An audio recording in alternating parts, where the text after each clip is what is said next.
I forget what we were doing, but the shot that we wanted to do and the way we were going to set it up was like the last thing of the day to start the scene. It was so elaborate and took so much time and everything else. And it had something to do with me wheeling something in and Chloe being there, and we had to talk back and forth about what to do.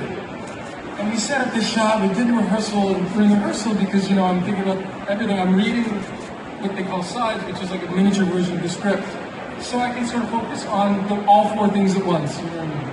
So then I go back, get the makeup on, and come back, whatever, and they're like, oh, we're ready to shoot, we don't need rehearsal. I'm like, great, we don't need rehearsal, let's get this done, let's go. We go into like action, I realized I didn't know my lines. Like the one thing I forgot to do as a director and a producer and everything else was actually learn the dialogue. I was very familiar with it, but I literally had to stop and say, I'm sorry, I need 5 minutes, I need 10 minutes, whatever it was. And everybody was like, okay, like, it wasn't as big a deal to them as it was to me, because I was so embarrassed, because it's just like, you never want to do it. And Allison and I ran lines for like, I don't know, 5 minutes, and I was like, yeah, great. And we got it done in I think 1 or 2 takes.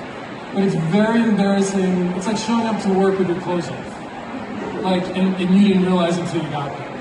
That was probably the most embarrassing. Because if you mess up, or you slip and fall, those things, that's all like, whatever. But when you're just unprepared, that's not the worst. Okay, thank you. Okay, next one. Yep. Hi Tom. Hello. Over the 10 series, we obviously got a lot of characters from a wide range of the comics. Yeah. Was there any that you wanted to appear on the show that didn't? The one that surprised me the most was Martian Manhunter. I really liked that because I liked what that character did for Clark, first of all, and how important. And as me, myself, I had no idea how badass that character was. And as I learned how powerful he was and what he meant in the DC universe, I was really like, oh my god, how come I never heard about this guy? Because he's really powerful and crazy. Aside from that... Ladies and gentlemen. Excuse me. Ladies and gentlemen, can we have your attention, please? Are we going to back you? We have a very large guest announcement for Sunday, tomorrow. Our guest announcement will mean that we have 8 Doctor Who's in the building tomorrow. Woo! Tomorrow. Yeah! As a world record, we'll have 9 Doctor Who's at one convention for the first time in the world. I love that band! Today, we'll be here tomorrow. You can meet it. Tickets are on sale at our online shop. And everybody around the course for a record-breaking show. Thank you. So what was I saying? Martian Manhunter. I think he was, I honestly, just at the moment, I can't think of someone who didn't appear who I wished would have. I'm going to draw a blank. I just remember him being, Martian Manhunter just being like, well, I'm surprised we haven't seen more of him, or he doesn't have some sort of film or something himself, because this is the same. Maybe I'll go do that. Okay. On the wrong set, let's go. And everybody went that way. And I was standing there by myself in the soundstage, and I'm like, oh, I guess that's how the show ends. And I went back, and I got ready, and I got my car, and I left. I mean, it's very unromantic how it all happens, the physical production. It all is made to look very differently. But then again, that's another one of those like lessons, I guess. It's just the way it goes. There's still work to be done. Yeah. Okay, next one. Yep. Pick anybody, doesn't matter. Just pick them a bit quicker. Hi, my question is about Lucifer actually. So I wanted to know, when you auditioned or started, did you know that Pierce was ending up going to be Kane, or did you not know that at the beginning? I knew 3/4 of the way through the conversation I had with Joe Henderson, who was one of the show runners and creators.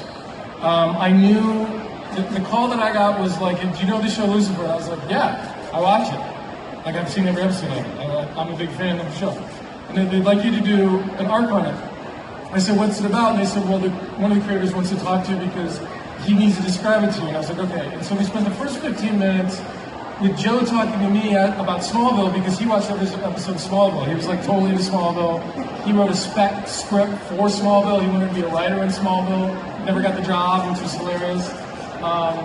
So anyway, he knew everything that I'd ever done on Smallville, which was a good thing because he saw the action, the comedy, the drama, the sincerity. He saw all these different things that, if you watch Smallville, it's not about Superman. It's about this kid going through all these ups and downs, kind of like I said before. But so he was like, I've seen all the different things you can do, and I think you'd be great for this. So he goes, and for the next 45 minutes, he just talked, and he was like, but he's not just a lieutenant. He's the Sinnerman. And then he goes on, I'm like, I'm sorry, you guys, but I'm like, who's the Sinnerman? Because I really didn't know what the Sinnerman was.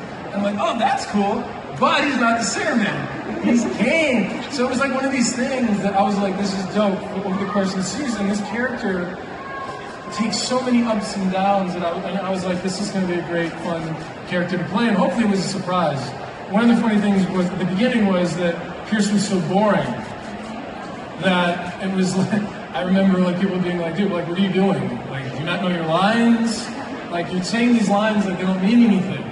Well, the point was that I wanted the audience to be like, what is this? What's this guy doing? What is he up to? And then slowly reveal these different moments and finding who he is. And now that it's on Netflix, I'm very happy for Tom and Lauren and the whole cast to do that. I don't know what they're planning to do, but to me, I feel like that's a better home for it.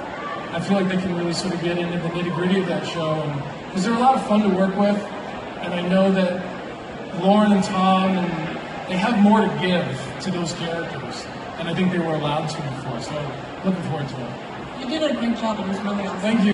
His place in the world, which it just resonated more with me than that. And so then the questions were like, does he put the suit on? And they're like, no. And I'm like, okay, good. Are there villains? Yes.